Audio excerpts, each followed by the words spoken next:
Bienvenidos.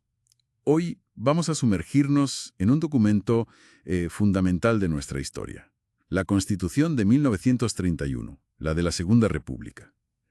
Tenemos aquí un texto anotado que nos va a ayudar a desgranar sus claves. La idea es entender qué trajo de nuevo, sus aspectos más relevantes y, claro, el contexto, siempre apoyándonos en esas notas del texto.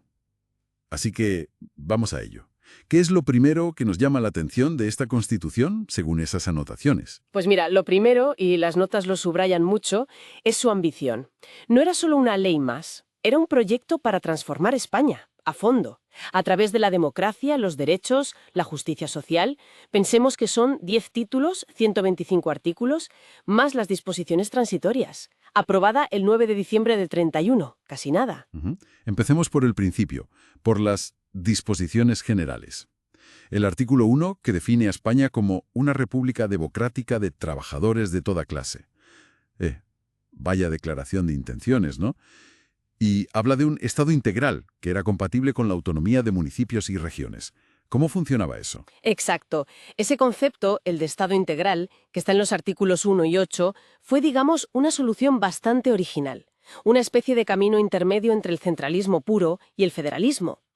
Las notas destacan que esto abrió la puerta a la autonomía política y administrativa de las regiones. Y así surgieron los estatutos de Cataluña, del País Vasco, de Galicia.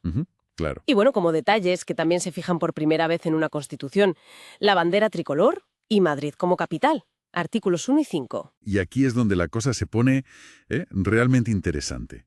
Artículo 3. El Estado español no tiene religión oficial. Eso sí que tuvo que ser, un bombazo en la época. Uf, desde luego. Imagina, se estableció una separación Iglesia-Estado muy, muy radical para lo que se conocía aquí. Y el artículo 26 iba todavía más allá.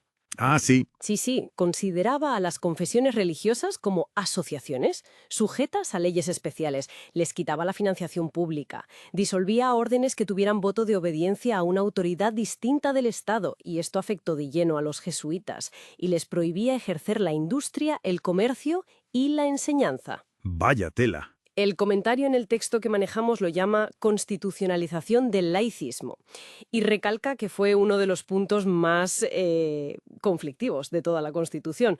Normal. Pasemos al título 3, el de Derechos y Deberes. Las notas dicen que es la declaración de derechos más amplia que había tenido España hasta entonces. ¿Qué destacaríamos ahí? Pues muchísimo, muchísimo. El artículo 25, por ejemplo, prohibía de raíz cualquier privilegio por nacimiento, sexo, clase social, riqueza o ideas. Ideas. O sea, igualdad ante la ley, en un sentido muy amplio. Exacto. Y luego un catálogo de libertades, de conciencia, artículo 27, de expresión sin censura previa, artículo 34, de reunión pacífica, artículo 38, de asociación y sindicación, artículo 39. Era un paquete muy sólido de libertades civiles. Y el famoso artículo 36, sufragio universal para mayores de 23 años de ambos sexos. Las notas recuerdan la figura de Clara Campoamor, ¿verdad? Sí, claro. Mencionan su defensa apasionada del voto femenino. Hay que recordar que tuvo mucha oposición, incluso dentro de las propias Cortes Constituyentes. Cierto, cierto. Pero es que además del voto, el capítulo 2 de ese título es fascinante. Habla de derechos sociales y familiares. El artículo 43, por ejemplo, fundaba el matrimonio en la igualdad de derechos entre hombres y mujeres. Permitía el divorcio por mutuo disenso o causa justa. Que luego se reguló por ley en el 32, ¿no? Eso es. Y muy importante también, equiparaba los derechos de los hijos, nacieran dentro o fuera del matrimonio. Eso es una transformación social enorme para la época. ¿Y en lo económico y laboral? También hubo novedades. También, sí, cambios profundos.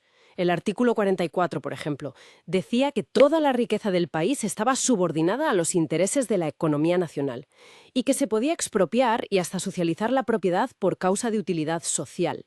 Las notas lo vinculan directamente con la reforma agraria, que era una necesidad imperiosa. Claro, el gran tema pendiente. Y el artículo 46 definía el trabajo como una obligación social protegida por la ley.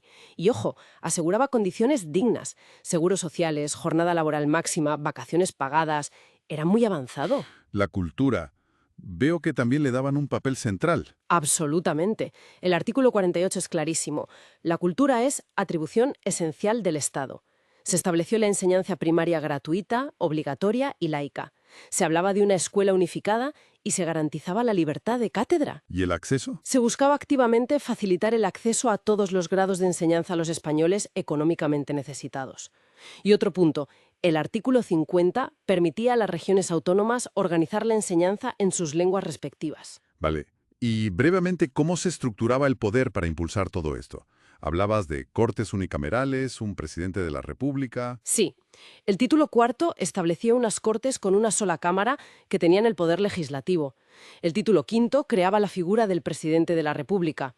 No era elegido directamente por el pueblo, sino por los diputados y un número igual de compromisarios elegidos para ello. ¿Y qué poder tenía? Tenía funciones importantes. Podía nombrar al jefe de gobierno, promulgar leyes y disolver las cortes, aunque con límites. El artículo 81 le permitía hacerlo 2 veces durante su mandato, pero la segunda disolución podía costarle el cargo si la nueva Cámara lo consideraba injustificado. Y las notas mencionan la destitución de Alcalá Zamora en el 36 precisamente por eso, ¿no? Exacto, por aplicar esa segunda disolución. Y además el artículo 82 permitía a las Cortes destituir al presidente por otras causas. O sea, había controles. Y una pieza que las anotaciones resaltan como fundamental: el Tribunal de Garantías Constitucionales. Una especie de árbitro supremo. Justo eso. Una innovación clave en el título 9. El texto anotado lo subraya. Fue el primer Tribunal Constitucional de España. Y sus funciones eran cruciales. Controlar que las leyes no fueran contra la Constitución, proteger los derechos fundamentales a través del recurso de amparo y resolver los conflictos de competencias entre el Estado y las autonomías. Era, digamos, el guardián de todo el sistema. Entonces, si tuviéramos que quedarnos con la esencia de esta Constitución del 31, ¿qué diríamos? Pues yo diría que fue un intento muy valiente, muy audaz, de modernizar España, sobre bases radicalmente nuevas para el país en aquel momento. Un Estado laico, una apuesta fuerte por lo social y laboral, por la igualdad real, el sufragio universal completo, un modelo territorial nuevo con autonomías y ese control de constitucionalidad. Las anotaciones insisten mucho en eso, ¿no? Que no era solo una ley, sino un proyecto de país. Sin duda, un proyecto muy avanzado para su tiempo. Aunque bueno, ya sabemos que su aplicación estuvo llena de dificultades y tensiones. Nos deja una reflexión final flotando.